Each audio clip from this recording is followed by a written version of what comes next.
Después de esto, Jesús fue al otro lado del mar de Galilea, el de Tiberias, y le seguía gran multitud porque veían las señales que hacía en los enfermos.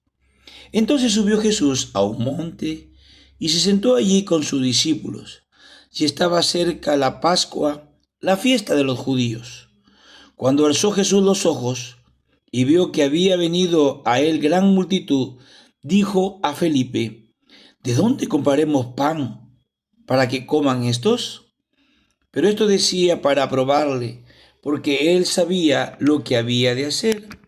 Felipe le respondió: 200 denarios de pan no bastarían para que cada uno de ellos tomase un poco. Uno de sus discípulos, Andrés, hermano de Simón Pedro, le dijo: Aquí está un muchacho que tiene 5 panes de cebada y 2 pececillos, mas ¿qué es esto para tantos? Entonces Jesús dijo: Haced recostar la gente. Y había mucha hierba en aquel lugar, y se recostaron como en número de 5,000 varones. Y tomó Jesús aquellos panes, y habiendo dado gracias, los repartió entre los discípulos, y los discípulos entre los que estaban recostados, asimismo de los peces, cuanto querían. Y cuando se hubieron saciado, dijo a sus discípulos: Recoged los pedazos que sobraron, para que no se pierda nada. Amén. Saludamos en esta nueva semana a todos los santos en Cristo Jesús. La gracia de nuestro Señor Jesucristo sea con todos vosotros. Mi Dios pues suplirá todo lo que os falta, conforme a sus riquezas en gloria en Cristo Jesús. Una semana lleno de retos, y es el deseo del ministerio que podamos seguir extendiéndonos en otras latitudes, encargándote a compartir este alimento diario espiritual a muchas más personas que tú conoces. Y el Señor te dé el tino y sabiduría para mostrar nuestro trabajo a muchas más personas, comprometiéndote a ser un colaborador de la obra de Dios. No interesa el tiempo que tengas en el Evangelio, sino la disposición de agradar a Dios con vuestra obediencia. No lo digo porque tenga escasez o nos falte audiencia, más por el contrario, seguimos creciendo, pues hemos aprendido a esperar en el Señor. Cualquiera que sea nuestra situación, sé vivir humildemente y sé tener abundancia. En todo y por todo estoy enseñado. Gloria a Dios. Tenemos el desarrollo durante esta semana sobre el alimento eterno, desglosando primero en la alimentación de multitudes. Síganos por favor en Juan 6, versículo del 1 al 12. Hoy encontramos la alimentación milagrosa de los 5,000. Este es el único milagro de Jesús que todos los 4 evangelios relataron. En el Evangelio según San Juan, como resultado de este milagro, nuestro Señor pronunció un discurso sobre el pan de vida. Este es el método que Juan empleó. Llamó a los milagros señales, pues estos indicaban que cumplían cierto propósito. Juan también escogió solo ciertos milagros. Usted recordará que el autor dijo: hizo además Jesús muchas otras señales en presencia de sus discípulos, las cuales no están escritas en este libro, pero éstas se han escrito para que creáis que Jesús es el Cristo, el Hijo de Dios, y para que creyendo tengáis vida en su nombre. Este es un pasaje importante, porque expone la clave del Evangelio según San Juan. Bien, entremos entonces en nuestra serie El Alimento Eterno. Iniciamos con la alimentación de multitudes, que, como dijimos, incluye el 4.º milagro registrado por Juan, o sea, la alimentación de los 5,000. Después de esto, Jesús fue al otro lado del mar de Galilea, el de Tiberias. Jesús había salido de Jerusalén y al parecer había llegado al lado oriental del río Jordán. Cruzó el mar de Galilea y aparentemente llegó a la región del norte. Esto ocurrió de 6 meses a 1 año después de los eventos del capítulo 5 de Juan y aproximadamente 1 año antes de su crucifixión.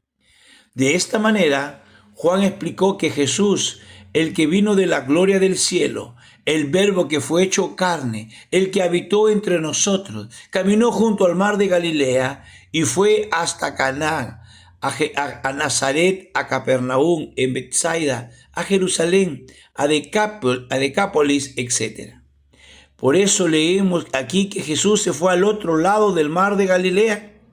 Al parecer Jesús había regresado a la tierra de Galilea porque en el capítulo 5 había estado en Jerusalén, entrando en la ciudad por la llamada Puerta de las Ovejas.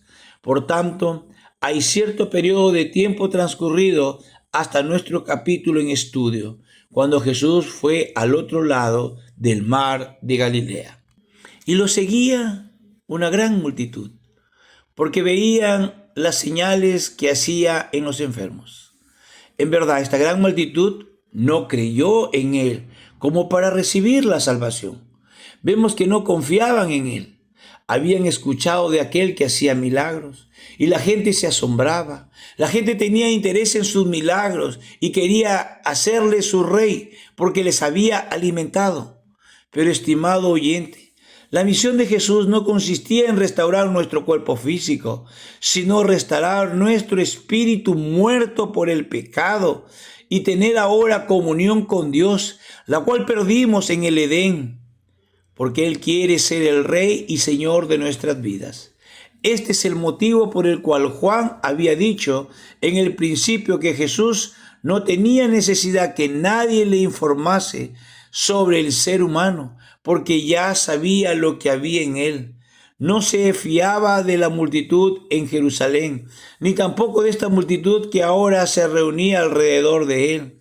Cuando alzó Jesús los ojos y vio que había venido a él una gran multitud, dijo a Felipe: ¿de dónde compraremos pan para que coman estos? Observamos en el libro de Lucas que el Señor les dijo: dadles vosotros de comer. Felipe era muy tranquilo y nunca tenía mucho que decir, y el Señor trató de hacerle hablar en esta ocasión. Al parecer Felipe y Andrés estaban juntos. Andrés y Felipe evidentemente eran hombres muy activos, bastante ocupados, pero no solían hablar mucho y no oímos de ellos con frecuencia. Ahora, ¿estaba el Señor pidiendo consejo? Debemos aclarar que nunca pidió consejo a nadie. ¿Por qué entonces le hizo esta pregunta a Felipe? Pero esto decía para probarlo, porque él sabía lo que iba a hacer. Estaba poniendo a prueba a Felipe, de modo que Felipe contempló esa multitud formada por unos 5,000 hombres, además de las mujeres y los niños. Calculamos que deben haberse reunido allí por lo menos unos 15,000 personas. Evidentemente, esa no era una multitud regular, especialmente en aquella tierra y en aquellos tiempos. Cuando Felipe lo vio, de ninguna manera estaba pensando en un milagro. Felipe le respondió: 200 denarios de pan no bastaría para que cada uno de ellos tomara un poco. Aquí hay un muchacho que tiene 5 panes de cebada y 2 pescados. ¿Pero qué es esto para tantos? La explicación entonces es que aquí ocurrió un milagro. Cuando usted incluye a Jesús en esto y lo suma en la columna de los recursos disponibles, tiene más que lo suficiente. El hecho es que sobraron 12 cestas de alimentos. Ahora, eso no quiere decir que eran migajas.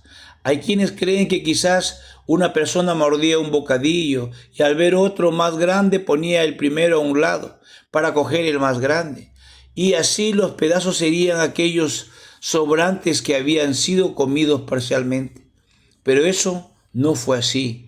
Había 12 cestas de bocadillos que no habían sido tocados. Ahora, ¿sabe usted lo que eso significa? Significa que la multitud tomó todo lo que quiso comer. Y no nos olvidemos que Muchas personas de aquella época sufrían hambre con frecuencia. Había muchos entre la multitud aquel día y en aquella tierra, que por primera vez en su vida llenaron de veras sus estómagos. Amados oyentes, en nuestros días aún se sigue necesitando la mano de Dios para seguir extendiéndose y dando el pan espiritual cada día.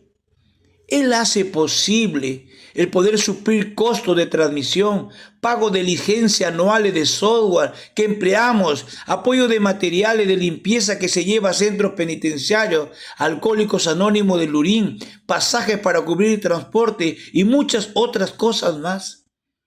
Solo requerimos que usted ore por este ministerio y Dios se siga engrandeciendo en Cristo Jesús. Amén.